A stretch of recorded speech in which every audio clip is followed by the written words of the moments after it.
Hello friends, welcome to our channel. మన ఛానల్లో ఇందాకల group 1 notification cancel అయినప్పుడు ఒక వీడియో చేయడం జరిగింది. ఆ వీడియో చేసినప్పటికీ మన గ్రూప్ 1 నోటిఫికేషన్ అనేది రిలీజ్ అవ్వలేదు. ఇప్పుడు మన గ్రూప్ 1 నోటిఫికేషన్ అనేది రిలీజ్ అయింది కాబట్టి ఒకసారి ఈ గ్రూప్ 1 నోటిఫికేషన్లో ఉన్నటువంటి ప్రైమరీ డీటెయిల్స్ ఏంటో చూద్దాం. ఈ గ్రూప్ 1 నోటిఫికేషన్ నంబర్ 02/2024 ఎప్పుడు రిలీజ్ అయింది? ఈ రోజు 19th ఫిబ్రవరి రోజు రిలీజ్ అవ్వడం జరిగింది. Okay, group 1 services general recruitment. ఎవరైతే కనుక అంటే ఆన్లైన్లో అప్లై చేసేవాళ్ళు జనరల్గా tspsc.gov.in ద్వారా అప్లై చేయొచ్చు. ఇన్ కేస్ మీరు ఆల్రెడీ ప్రొఫైల్ క్రియేట్ చేసుకున్న వాళ్ళైతే కనుక ఆ ప్రొఫైల్ నుంచి మ్యాక్సిమం డీటెయిల్స్ ఆల్రెడీ ఫిల్ అయి ఉంటాయి. రిమైనింగ్ పోస్ట్ ప్రిఫరెన్స్ లాంటివి పెట్టొచ్చు. ద బిగ్గెస్ట్ డిసప్పాయింట్మెంట్ ఈ యొక్క నోటిఫికేషన్ ఏందో నేను మీకు చెప్తాను ఒకసారి. సో డీటెయిల్గా first date of submission online application ఎప్పటి నుంచి ఎప్పటి లోపల ఫిబ్రవరి 23 నుంచి మార్చ్ 14th లాస్ట్ డేట్. ఫిబ్రవరి 23 నుంచి మార్చ్ 14th బాగా గుర్తుపెట్టుకోండి. ఇది మనకి అప్లికేషన్ డేట్స్. దాని తర్వాత last date and time for receipt online application. Last date ఎప్పుడు? మార్చ్ 14. నేను మీకు ఇందాక చెప్పినట్టు 5 PM. అప్లికేషన్ ఎడిట్ చేసుకోవాలంటే మార్చ్ 23 నుంచి మార్చ్ 27 మధ్యలో ఎడిట్ చేసుకునే ఆప్షన్ ఇస్తారట. అప్లికేషన్ మీరు ఏదైనా క్రీమీ లేయరో నాన్ క్రీమీ లేయరో ఏదైనా మిస్టేక్ పెట్టుంటే కనుక. దాని తర్వాత హాల్ టికెట్స్. ఇది మనకి నార్మల్గా ఎగ్జామ్ కన్నా ముందు వారం రోజుల ముందా 10 days ముందా అప్పుడు మనకి హాల్ టికెట్ డౌన్లోడ్ చేసుకునేటువంటి అవకాశం ఇస్తారు. షెడ్యూల్ ఆఫ్ ప్రిలిమినరీ ఎగ్జామ్ మేలో కానీ జూన్లో కూడా ఉండొచ్చు అంటున్నారు. నా గెస్ ప్రకారం అయితే కనుక జూన్లో ఉంటుంది అనుకుంటున్నాను నేను. సో ఇక ప్రిలిమ్స్ ఎగ్జామ్ అనేది జూన్ 2024 ప్రిలిమ్స్ ఎగ్జామ్ వచ్చేసేసి ఒకసారి రిమైనింగ్ ఇన్ఫర్మేషన్ చూద్దాం మనం. దాని తర్వాత schedule of mains examination September అక్టోబర్లో ఉండొచ్చు అంటున్నారు. సో కాబట్టి మనకు మెయిన్స్ దగ్గరనే ఆపినరు కాబట్టి ఇంటర్వ్యూ లేదు. పాయింట్ నెంబర్ 1 ఇంటర్వ్యూ లేదు. ఫస్ట్ సెకండ్ అప్లికేషన్ ఫామ్ ఎలాగో సబ్మిట్ చేయాల్సింది అందరూ కూడా. దాని తర్వాత ఇక్కడ ఒకటి ఇంపార్టెంట్ విషయం గుర్తుపెట్టుకోండి. The one time registration is not consider as an application. అంటే మీరు ఓటీఆర్లో ఫిల్ చేసినంత మాత్రాన అది అప్లై చేసినట్టు కాదు. ఓటీఆర్ వేరే, గ్రూప్ 1 నోటిఫికేషన్ జాబ్కి అప్లై చేయడం వేరే. ఓటీఆర్ అంటే ఏంటంటే మన బేసిక్ డీటెయిల్స్ అన్ని ఇవ్వడం అనమాట. అదే మనకి జాబ్ అప్లికేషన్ అంటే ఆ పర్టికులర్ పోస్ట్కి ఆ నోటిఫికేషన్కి మనం అప్లై చేయడం అనమాట. కాబట్టి ఓటీఆర్ ఫిల్ చేసినాం కదా అని చెప్పేసి మీరు దాన్ని అక్కడనే ఆపేయకూడదు. ఆ పర్టికులర్ నోటిఫికేషన్కి అప్లై చేయాల్సి ఉంటుంది అనమాట. Next those candidate who have applied earlier group 1 నోటిఫికేషన్కి ఎవరైతే అప్లై చేశారో need to login and reapply. Very very important. Already apply చేసిన వాళ్ళ గతంలో మళ్ళీ రీఅప్లై చేసుకోవాల్సిందే ఎవరైనా కూడా మళ్ళీ ఫ్రెష్గా. అదర్వైజ్ వాళ్ళు నాట్ అప్లై చేయనట్టే. కాబట్టి అప్లై చేయని వాళ్ళు చేసిన వాళ్ళ గతంలో రాసిన వాళ్ళు కూడా మళ్ళీ అప్లై చేసుకోవాలంటే మళ్ళీ అప్లై చేసుకోవాలి. పాయింట్ నెంబర్ 1 ఇంటర్వ్యూ ఉంటుందా? ఉండదు interview. Next OMR based test అనేది. దాని తర్వాత వీళ్ళు నార్మలైజ్ చేస్తారంటున్నారు. ఇవన్నీ తర్వాత ఈ కథలన్నీ మనకి ఎగ్జామ్ రిజల్ట్ వచ్చిన తర్వాత తెలుస్తుంది మనకి. మే జూన్లో ఉంటుంది అంటున్నారు. ద బిగ్గెస్ట్ డిసప్పాయింట్మెంట్ ఏంటని చెప్పాను. డిఎస్పీ నేను మీకు ఇంతకుముందు వీడియోలో చెప్పాను. 2 years ఏజ్ రిలాక్సేషన్ 46 సంవత్సరాలు అనేది వేరే జాబ్లకు అప్లికేబుల్ అవుతుంది, యూనిఫామ్ పోస్టులకు అప్లికేబుల్ కాదు. అంటే వెరీ బిగ్గెస్ట్ ఎంత తెలియతక్కువ నిర్ణయం అంటే చెప్తున్నా వినండి. పాత నోటిఫికేషన్ క్యాన్సిల్ చేయడం ద్వారా జస్ట్ ఆఫ్టర్ ఒక 60 పోస్టులు పెంచి ఇక్కడ చూడండి 115 పోస్టులకు ఎవరెవరైతే కనుక లాస్ట్ అంటే 2022 నోటిఫికేషన్ అప్పుడు 34 సంవత్సరాలు ఉన్నారో, ఓకే, లేదా 35 సంవత్సరాలు ఉన్నారో ఆ టైంకి, లేదా 33 సంవత్సరాలు కొన్ని మంత్స్ ఎవరైతే ఉన్నారో వాళ్ళందరూ ఇప్పుడు not eligible. Very very important. చూడండి ఇప్పుడు సో ఎన్ని పోస్టులు? 115 పోస్టులు. అంటే మీరు ఇన్ కేస్ 36 కానీ 37 కానీ ఎవరైనా ఉన్నట్టయితే కనుక 543 పోస్టులు కాదు మీరు రాసేది. 543 నుంచి 110 తీసేయండి. అంటే మీరు ప్రిపేర్ అవ్వాల్సింది 450. దాని తర్వాత మీ జోన్లు ఎన్ని ఉన్నాయో, మీ మల్టీ జోన్లు ఎన్ని ఉన్నాయో చూసుకోవాలి. ఇది నేను చెప్తూనే ఉన్న యూనిఫామ్ పోస్టులు. ఇదొకటి 35, ఇంకొకటి మనకి ఫైర్, దాంతోపాటు prisons, deputy superintendent of jails, ఇది కూడా ఒక 5 పోస్టులు తీసేయండి. అంటే 115 + 5 120 జాబ్లు. ఎవరైతే మీరు ఒకవేళ 35+ ఉంటే 120 జాబ్లు ప్లస్ ఎక్సైజ్ సూపరింటెండెంట్ చూసారా 30. అంటే 150 జాబ్లకి మీరు నాట్ ఎలిజిబుల్. 150 జాబ్లు ఇంకేమైనా ఉన్నాయా? 150 జాబ్లకి మీరు నాట్ ఎలిజిబుల్. అంటే ఓవరాల్గా మీరు ఒకవేళ 35 సంవత్సరాలు ఉన్నటువంటి ఓపెన్ కేటగిరీ స్టూడెంట్ ఎవరైనా ఉంటే ఇందులో చూసేవాళ్ళు 563 జాబులు కాదు మీరు ప్రిపేర్ అవ్వాల్సింది 400 జాబులు మాత్రమే. 150 జాబులకు మీరు ఎలిజిబుల్ కాదు. ఏవా 150 జాబులు? నేను మీకు ఇందాక చెప్పినట్టు ఒక 30 జాబులేమో ఎక్సైజ్, దాంతోపాటు ఒక 115 జాబులు అంటే 145, దాంతోపాటు jail superintendent 5.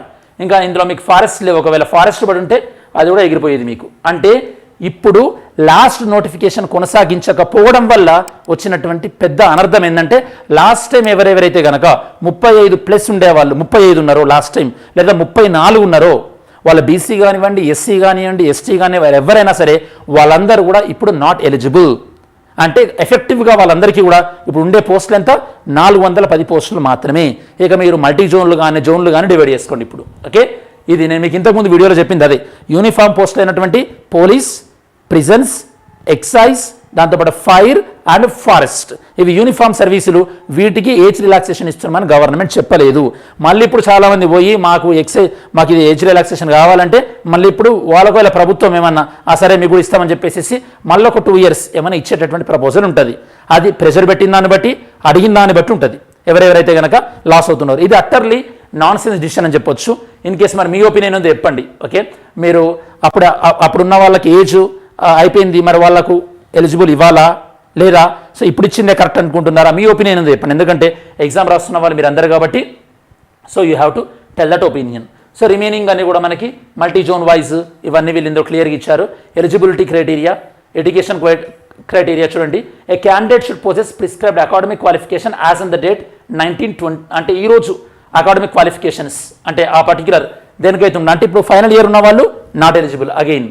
Okay, so it shall be noted that ఎవరైతే కనుక ఈ ప్రాసెసింగ్ ఏదైతే ఉందో వాళ్ళు కట్ ఆఫ్ డేట్కి వాళ్ళు ఎడ్యుకేషన్ క్వాలిఫికేషన్ ఫుల్ఫిల్ చేయనట్టే. అంటే ఫర్ ఎగ్జాంపుల్ ఇప్పుడు డిప్యూటీ కలెక్టర్ ఉందనుకోండి, దీనికి మస్ట్ పొజెస్ బ్యాచిలర్ డిగ్రీ అని ఉందనుకోండి, మీరు అప్లై చేసేసరికి బ్యాచిలర్ డిగ్రీ లేదనుకోండి, గాన్ కేస్. ఓకే, సో అంటే ఈ ఇయర్ మళ్ళీ ఒక 2 నెలల్లో ఎగ్జామ్ అయిపోతుంది కదా అనుకున్న వాళ్ళందరూ కూడా నాట్ ఎలిజిబుల్. ఇది మనకి పోస్ట్లో ప్రతి పోస్టుకి ఎలిజిబిలిటీ క్రైటీరియా కూడా ఇచ్చారు. దాని తర్వాత కొన్ని ఫిజికల్ క్రైటీరియాస్ ఇవన్నీ ఇచ్చారు. అండ్ విజన్, ఓకే, ఇక మీరు డిఎస్పీ మీరు యూనిఫామ్ పోస్టులకు ఎలిజిబుల్ కాకపోతే మీకు విజన్ ఉన్నా లేకున్నా ఇవన్నీ వేస్ట్ అనుకోండి, పక్కన పెట్టేసేయండి. మ్యాక్సిమం ఏజ్ 35 లేదంటే అంతే సంగతి లేదు. మల్టీ జోన్ 1, మల్టీ జోన్ 2 మీరు ఇక్కడ చూడవచ్చు. దాంతోపాటు ఇక్కడ relaxation age permission, Telangana state government employees ఎవరైనా గవర్నమెంట్ ఎంప్లాయీస్ ఉంటే వాళ్ళ ex service men, okay, employees of కార్పొరేషన్కి నాట్ ఎలిజిబుల్. ఇది ఓన్లీ రెగ్యులర్ సర్వీసెస్లో 5 years ఉన్న వాళ్ళకి. అలానే SC, ST, BC, EWS 5 years relaxation of the age permissions. అంటే అక్కడ ఉన్నదానికి ఫర్దర్గా the upper age limit prescribed above is however further relaxable in the following cases. Age relaxation అంటే మనకు అక్కడ అప్పర్ ఏజ్ ఉంది కదా, అంటే ఫర్ ఎగ్జాంపుల్ అక్కడ 32 ఉందనుకోండి, ఇక్కడ ఫర్దర్గా రిలాక్సేషన్. మీరు ఓబీసీ ఈడబ్ల్యూఎస్ అయితే కనుక సో 5 years అని, ఎస్సీ, ఎస్టీ, బీసీ అయితే కనుక ఇలా మనకు డిఫరెంట్ ఏజ్ రిలాక్సేషన్స్ ఇచ్చారు. ఇక్కడ బాగా గుర్తుపెట్టుకోండి, వెరీ వెరీ ఇంపార్టెంట్, మీకు డౌట్ వస్తుంది. ఏజ్ రిలాక్సేషన్ దగ్గర the upper age limit prescribed above is however further relaxable in the following condition. అంటే ఇక్కడ అప్పర్ ఏజ్ ఏముంది, ఇక్కడ అప్పర్ ఏజ్ ఏముంది. సో మీరు ఫస్ట్ చూస్తే కనుక సో అప్పర్ ఏజ్ ఏదైతే కనుక minimum to maximum upper age ఏదైతే ఉందో ఇది రిలాక్సబుల్ ఏంటంటే కనుక ఇంతకుముందు నేను మీకు చెప్పినట్టు ఆ కండిషన్లో అది రిలాక్సబుల్ అనమాట. మీరు ఈడబ్ల్యూఎస్ అయితే ఈడబ్ల్యూఎస్, దాంతోపాటు ఎస్సీ ఎస్టీ అయితే ఎస్సీ ఎస్టీ, దాన్ని బట్టి ఏజ్ రిలాక్సేషన్ ఉంటుంది. అంటే దానికి మీరు కలుపుకోవచ్చు అనమాట. అంటే అక్కడ మీకు 32 ఉందనుకోండి, ఇక్కడ మీరు ఈడబ్ల్యూఎస్ ఉంటే 37 అన్నమాట ఏజ్ రిలాక్సేషన్ ఉంటుంది. అన్లెస్ అంటే మళ్ళీ వాళ్ళు స్పెసిఫిక్గా చెప్పకపోతే కనుక. ఇక్కడ ఏజ్ దగ్గర ఇక్కడ ఏజ్ రిలాక్సేషన్, ఈ ఏజ్ రిలాక్సేషన్లో కూడా మళ్ళీ ప్రొవైడెడ్ దట్ ఇక్కడ మీకు ఏజ్ రిలాక్సేషన్లో ద ఎక్స్ సర్వీస్ మెన్కి, దాంతోపాటు ఎన్సీసీ అండ్ కొన్ని సూపర్ అన్యుయేషన్ ఏజ్ ఇవన్నీ మనకు సంబంధం లేదనుకోండి. అప్లికేషన్ డీటెయిల్స్ ఇంకేమిచ్చారు, జోనల్ వైజ్ పెద్దగా మారకపోవచ్చు. చూద్దాం ఒకసారి. ఎగ్జామ్ సెంటర్స్ ఇచ్చారు. So multi zone 1, okay, so multi zone 1లో డిప్యూటీ కలెక్టర్స్, మల్టీ జోన్ 1లో డిప్యూటీ కలెక్టర్స్ 20 ఉన్నాయి. మల్టీ జోన్ 2లో డిప్యూటీ కలెక్టర్స్ 25 ఉన్నాయి. ఓకే, మల్టీ జోన్ 2లో మీరు ఇక్కడ ఒక నిమిషం.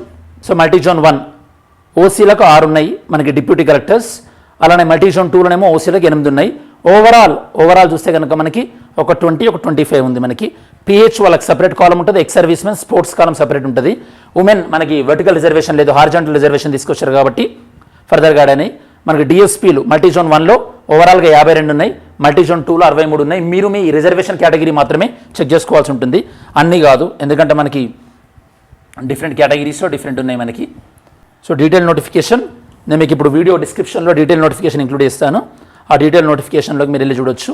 సిలబస్ పాయింట్ ఆఫ్ వ్యూలో కూడా scheme of examination, okay, scheme of examination మనకి preliminary exam same 150 questions, mains exam paper 1, paper 2, paper 3, paper 4, paper 5 and 6. Syllabus ఏం చేంజ్ కాలేదని చెప్పొచ్చు. ఎఫెక్టివ్గా మనకి 6 పేపర్స్ ఉన్నాయి. 6 పేపర్స్ ఇంటూ 150, ఓకే, ఓవరాల్గా 190. అండ్ క్వాలిఫైయింగ్ మార్క్స్ ఇంగ్లీష్ పెట్టారు. సిలబస్ కూడా పెద్దగా చేంజ్ ఏం చేయలేదు ఓవరాల్గా. సో మైనర్ చేంజెస్ ఏమైనా ఉంటా కూడా మనం తర్వాత వీడియోలో డిస్కస్ చేయొచ్చు. ఇది ఓవరాల్గా చెప్పాను కదా. ఆ లాస్ట్ 2 ఇయర్స్ ఏవైతే ఉందో ఆ 2 ఇయర్స్ నష్టపోయిన వాళ్ళు కంప్లీట్గా నష్టపోయినట్టే. ప్రభుత్వం దీనిపైన న్యాయం చేయాలని చెప్పేసి నా యొక్క ఒపీనియన్. అఫ్ కోర్స్ ఎవరి బాధ ఉంటే వాళ్ళు రిప్రజెంట్ చేసుకోవాల్సి ఉంటుంది, ఎందుకంటే it's all about who are losing the opportunities. ఇది ప్రైమరీగా మనకి గ్రూప్ 1 నోటిఫికేషన్ సంబంధించినటువంటి ఇనీషియల్ రిమార్క్స్. మీకు ఏం డౌట్స్ ఉన్నా కూడా కమెంట్ సెక్షన్లో ఇంక్లూడ్ చేయండి. Thanks for watching our channel. Have a great day. Tension పడకండి, అంత కూల్గానే ఉంటుంది, బాగా ప్రిపేర్ అవ్వండి. Thanks for watching. జై హింద్.